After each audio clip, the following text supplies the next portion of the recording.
Hmm? Overrating lang. Saka yung date naman niya, rate ng airport na kami tatay. Oh. Kasi baksak niya kagad. Ayun dahil.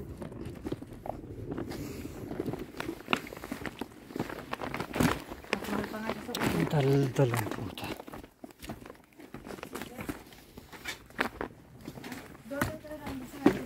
Hindi mo kang torta, magbukas ng pinto.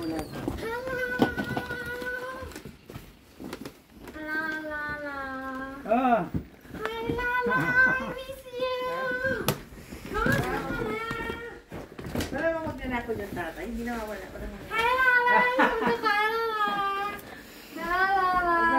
Welcome to Canada! Bulaklak pa ako eh. Yay! Wala kami magkawala. Ano daw? Halika dito, Lala!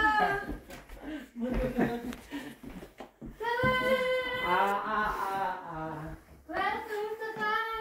Ano naman, ilaw mo? Ano mo pinatay? Yay! Hello! Oh, doon daw, pipicture ka daw doon. Lala, nakita mo naman na hindi ako marunong magbukas ng lighter. So, sinesearch ko pa kung paano. Pipicture ka daw doon. Oh! Paano mo Doon mo ginawa? siya, doon mo daw siya pipicture. Salamat, Lolo. Hindi ako... O siya nag-prepare, siya in-assignment ko dyan. Sinearch ko yung paano magbukas ng lighter. Yay! Welcome to Canada! Doon mo siya papuntahin kasi doon sayang naman yung effort mo doon. Oh, wala nang face mask. Walang face mask dito, tay. Oh! Welcome to Canada, Lala! Thank you! Kamusta ka naman? Okay. Blow. 3, 2, 1. Hawakan mo daw yung I love Canada. Hawakan mo daw, turungan mo siya ate. Lagyan mo dyan yung ano niya. Sorry, maliit lang yung cake. Yes, ang cute mo na. Bagay sa'yo yan. Magsa-stampede tayo next year, ha? Oh, yan. Picture ka raw. Oh, picture. Oh, di ba?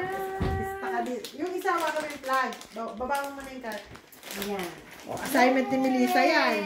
Oh. At ikaw, ibaliktad mo ganito. Ayan. Dahil tayo magkakabili mo pa lang, hindi mo natag eh. Malamig ba sa Canada? Di ba mainit? Hindi, mainit. Mainit Sa naman. ano pa eh. Hintayin mo yung malamig. Huwag ka mag-alala. Kaya.